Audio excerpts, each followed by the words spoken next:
Emma Carter had always seen her life as something steady, something she could trust without thinking twice. She lived with her husband, Daniel, in a peaceful neighborhood just outside Seattle, the kind of place where mornings smelled like fresh rain, and evenings felt slow enough to breathe.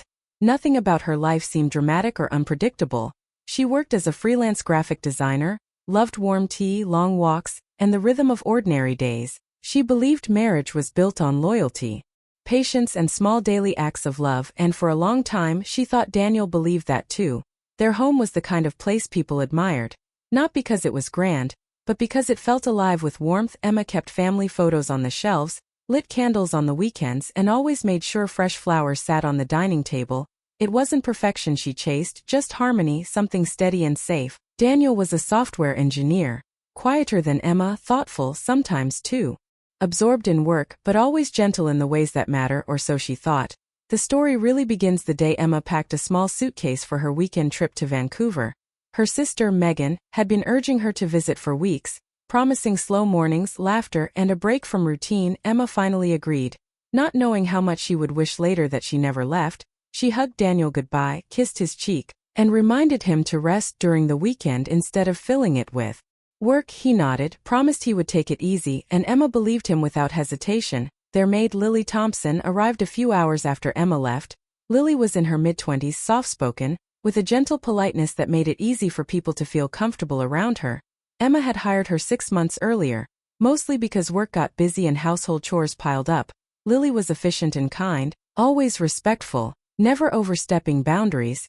Emma never saw her as anything other than a helpful presence, someone making her life a bit easier. But sometimes the people we trust are the ones life uses to test us the hardest. The first sign something was wrong came early the next morning. Emma was sitting in her sister's kitchen, sipping hot coffee while the fog outside slowly lifted. She checked her phone casually, expecting a good morning message from Daniel. Instead, she saw something else, a message from her neighbor, a woman named Sarah who lived 2 houses down and never sent messages unless she had a reason. The text was short but heavy. "Hey Emma, I'm sure it's nothing, but I saw Lily leaving your house very early this morning." Daniel looked kind of unsettled when he stepped outside a few minutes later. "Just wanted to let you know." Emma's stomach tightened. It wasn't jealousy or suspicion that hit her first, but something much deeper. A cold instinct whispering that something didn't make sense. She knew Daniel's usual morning rhythm: coffee, emails, a quiet start. He was never the type to wake up unusually early for no reason, and Lily's schedule did not include early hours unless requested. Emma hadn't requested anything. She tried to push away the worry, telling herself not to react too quickly, not to make assumptions, but the quiet kitchen around her suddenly felt wrong, too still, too sharp. Even Megan noticed the shift in her expression and asked gently, "Everything okay?" Emma forced a nod. "Probably," she whispered, though the word felt unsteady. She stepped outside onto the balcony, dialed Daniel's number, and waited. The phone rang longer than usual before he picked up. His voice sounded different. Not guilty, not panicked, just off, as if he had rehearsed normalcy but couldn't quite hold it together. "Hey he said. "Everything good there?" Emma paused, listening closely to the tone under his words. "Yeah," she replied slowly. "Just checking in. How's home?" He hesitated barely, but she heard it. The way someone stumbles when they're holding something back. "It's fine," he answered quickly. "Just taking it slow like you said." Her heart squeezed. Something inside her told her she was hearing lies, not the dramatic kind, but the small, quiet kind that people hope will slip by unnoticed. She didn't question him, not yet. Instead, she said she would call later and hung up. Her hands trembled slightly as she lowered the phone. It was the first moment she felt the weight of truth pressing against her chest, asking to be acknowledged. The rest of the day passed in a haze. Megan tried to distract her with food, movies, small chatter, but Emma's thoughts kept circling back to that one message, that one hesitation in Daniel's voice, that small, sharp crack in her sense of safety. She had never been insecure, never felt the need to check his messages or question his actions. Trust had been the foundation of their relationship, but trust doesn't disappear in one moment. It erodes quietly when something heavy presses against it. That night, Emma lay awake long after Megan fell asleep, staring at the ceiling, replaying memories she didn't expect to revisit. She remembered their early dates in Portland, Daniel laughing too hard at jokes she didn't think were funny, the way he held her hand like it was something fragile, the promise he whispered during their wedding ceremony, "I'll always choose you." A tear slid down her cheek, uninvited and unwelcome. She didn't cry because she had proof of anything. She cried because she felt the beginning of a truth she didn't want to accept, one that whispered from the back of her mind. Something happened inside her chest, fear bloomed like a dark flower. The next morning, Emma couldn't take the uncertainty anymore. She packed her things quickly, hugged Megan tightly, and told her she needed to go home. Megan offered to come with her, but Emma insisted on handling it alone. The drive back to Seattle felt endless, the highway nothing but a blur of gray and green. Her heart pounded. With every mile closer to home, she rehearsed what she might say, how she might react, but every imagined scenario felt weak compared to the real dread building inside her. When she finally pulled into the driveway, the house looked normal, heartbreakingly normal. Birds rested on the fence. The curtains she ironed last week fluttered slightly from the cracked window. The world looked unchanged, but Emma felt changed. She unlocked the door quietly, stepping inside like she was entering a memory. She wasn't ready to relive. The air felt heavy, as if the walls themselves knew something she didn't. Daniel was in the kitchen, standing with a tension she had never seen in him. His shoulders stiffened the moment he heard the door. He turned around slowly, almost fearfully. Emma's breath caught when she saw his eyes, full of something she couldn't name yet but recognized instantly. Guilt wrapped in confusion. "You're home early," he said, voice barely steady. Emma set her bag down and stepped closer, not aggressively, just calmly, the way someone approaches a truth they know is about to break them. "We need to talk," she said softly, no anger, no yelling, just quiet devastation. "Tell me what happened." For a moment, Daniel looked like a man standing at the edge of a cliff, trying to decide whether to jump or step back. His throat tightened visibly. He opened his mouth, closed it, then opened it again. "Emma?" he whispered. "Something happened and I don't know how to say it without hurting you." Her heart sank. The truth she feared was finally stepping out of the shadows. "Then say it," she replied. "I deserve that." And in that moment, standing in the kitchen they'd cooked in, laughed in, lived in, Emma realized that the life she thought she understood was about to change forever. The truth was coming, and nothing would ever be the same after she heard it. Daniel stood frozen in the kitchen, and for a long second, Emma could almost hear the ticking of the clock above the doorway, each click tightening the air between them. She felt her heart beating too fast, almost loud, like it wanted to break out of her chest before the truth could land. She waited, not because she was patient, but because she needed to hear the words that would finally confirm what her instincts had been shouting since the moment she read her neighbor's message. When Daniel finally spoke, his voice cracked in the middle. "Emma, I made a mistake." Two simple words, but they felt like someone had pushed her underwater. She couldn't breathe, couldn't move. She just stared, trying to hold on to the last bit of hope she had, hoping his next words would somehow change the direction of the story. But they didn't. His voice trembled, his eyes dropped to the floor. "I crossed a line with Lily." Emma's hand covered her mouth, not to hide her reaction but to hold back the wave of emotion rushing through her. She had imagined this moment during the drive home, imagined how she might scream or fall or collapse, but instead she stood perfectly still, like her body had turned to glass and any sudden movement might shatter her. "Tell me," she whispered, not because she wanted to know every detail, but because her heart needed clarity. It needed the truth to replace the blurry pain eating at her. Daniel swallowed hard, running a hand through his hair, a nervous habit she had seen 1,000 times but had never looked so unfamiliar. "I didn't plan it, it wasn't something I wanted or looked for," he said, speaking fast like he needed to get the words out before he lost the courage. "I was tired, stressed, I wasn't thinking clearly, I should have stopped everything but I didn't." Emma closed her eyes and a tear broke free, sliding down her cheek. She didn't wipe it away. She let it fall because it was the only thing reminding her she was still alive and not trapped in some terrible dream. Daniel kept talking, his voice shaking. "After you left, I had a long day. I came home upset about work. Lily was cleaning the living room. She asked if I was okay and I just let my guard down." He paused, breathing like someone running out of air. "It was one night, Emma, one night I regret more than anything I've ever done." Emma listened, each sentence slicing a little deeper. She didn't interrupt, didn't yell, didn't throw anything. Her silence was louder than any anger. It was the silence of someone whose heart was breaking in real time. The silence of someone who never expected the person she trusted most to be the one who tore everything apart. When Daniel finished talking, she finally opened her eyes and asked quietly, "Where is she now?" He looked ashamed. "She quit this morning." Of course she had, Emma thought. People don't stay where their mistakes live. Lily had left a note on the counter, simple and short. apologizing but offering nothing that could repair what was broken.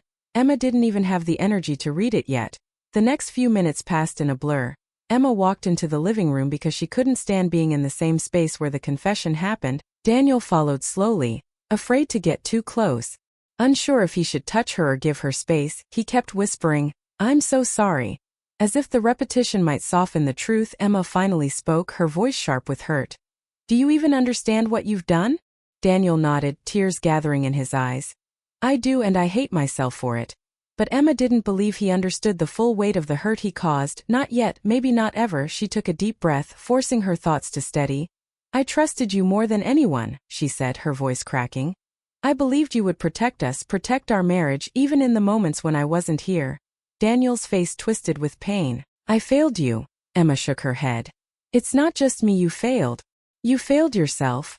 She walked past him, heading upstairs, needing distance before the pain swallowed her whole. She grabbed a small bag, tossing in clothes with trembling hands. Daniel followed her up the stairs, panic rising in his voice.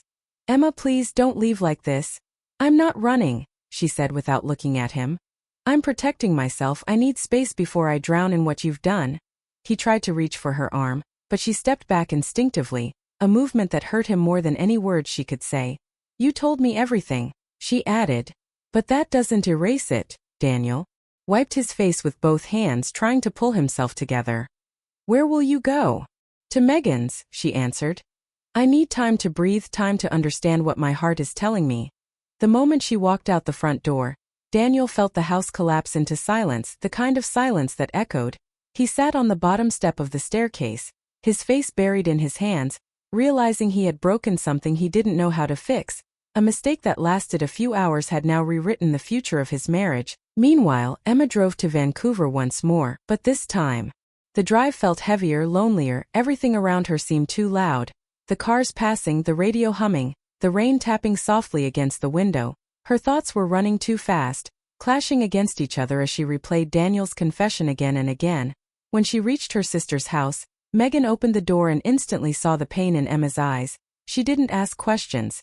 She simply hugged her, pulling her in tight. Emma broke down, finally letting herself cry freely.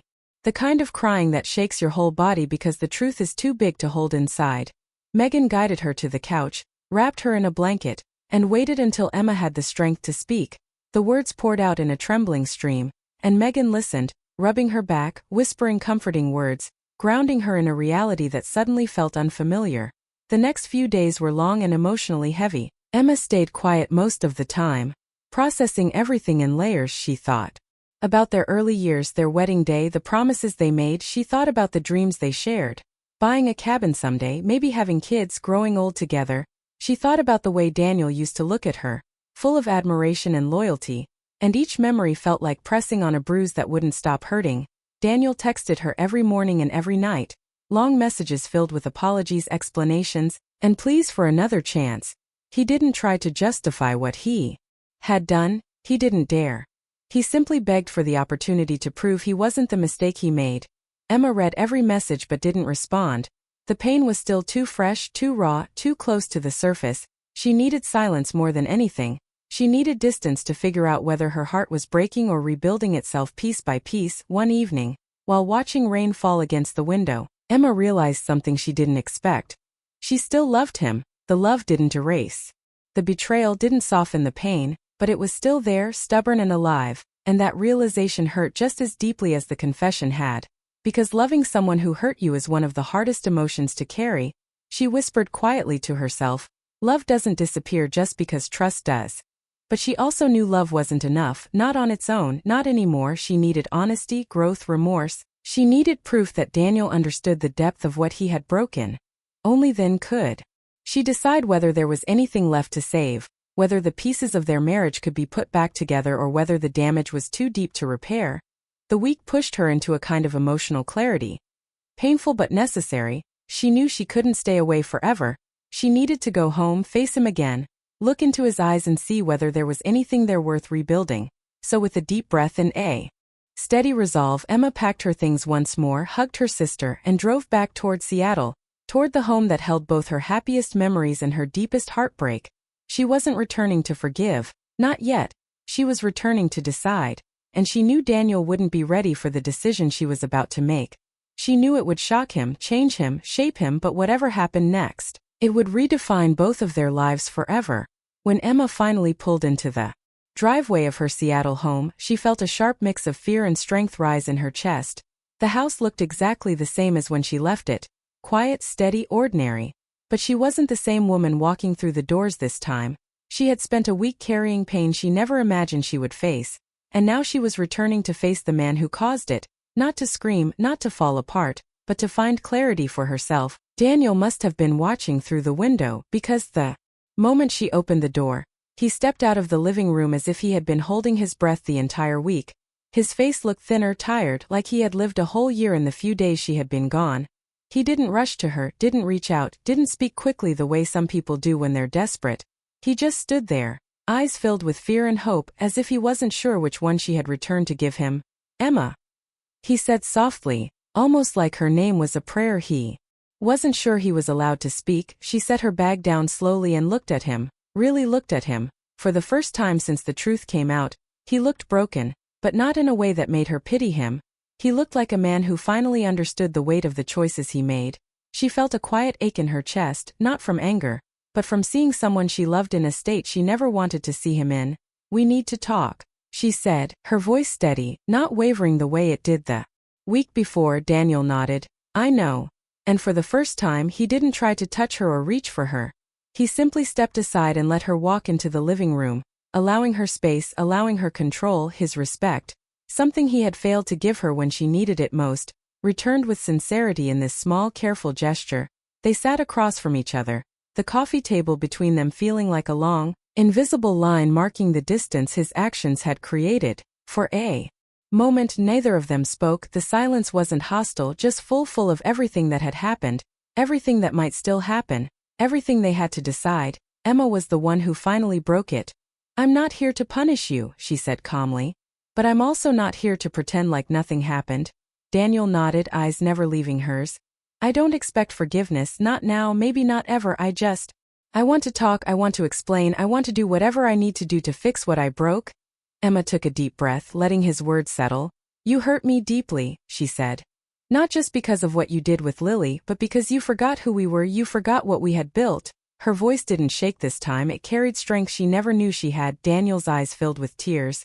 "I know. I think about it every second. I think about how I let you down, how I let myself become someone I don't even recognize."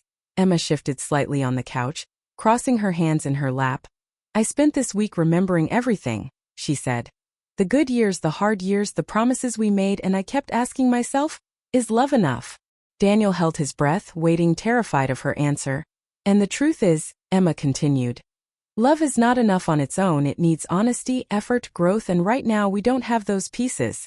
A tear slipped down Daniel's face, but he didn't wipe it away. He didn't want to hide from the pain he caused. He leaned forward, voice trembling.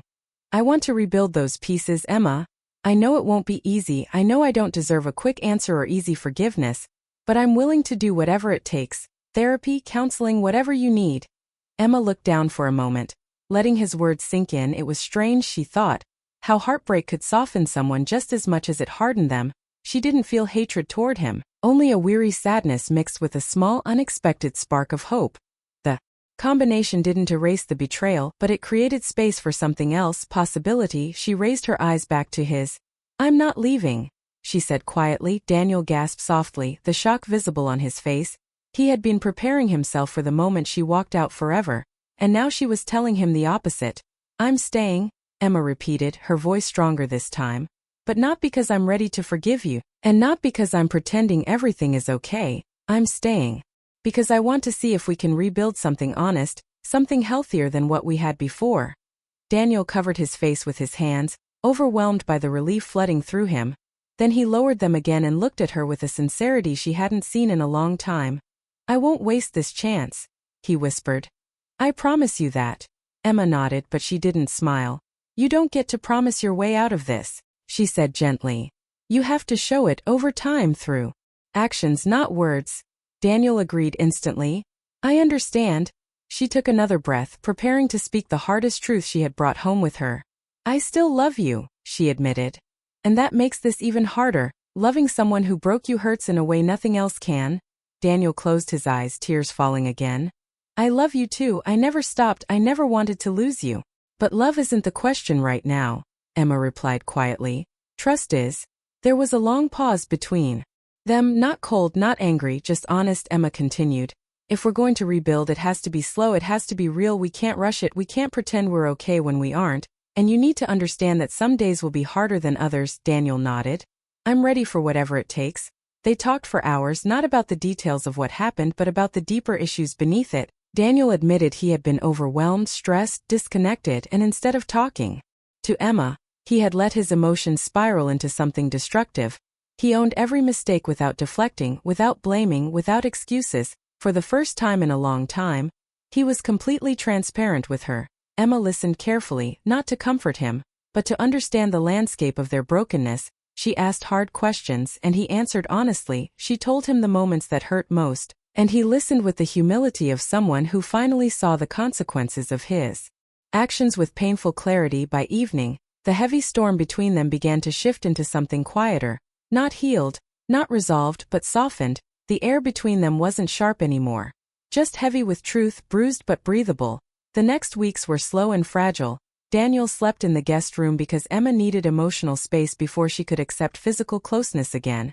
He respected every boundary, never pushing, never asking for comfort at the wrong time. Instead, he showed up in small ways, cooking dinner, leaving notes of apology, attending therapy sessions with her, and working on himself with a seriousness she hadn't seen before.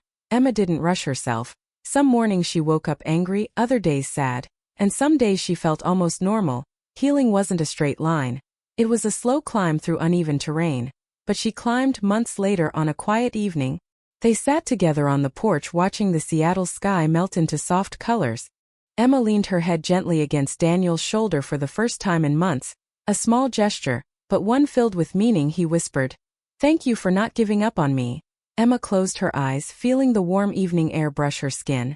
"I didn't stay because of who you were that night," she said softly. "I stayed because of who you're becoming now." And in that moment, their marriage wasn't the same as before. It wasn't perfect. It wasn't resting on illusion. It wasn't pretending. Everything was fine. It was real, rebuilt from truth, pain, growth, and the quiet kind of love that rises again after being shattered. A love that had been tested, broken, but not destroyed. A love that chose to heal slowly, honestly, one day at a time.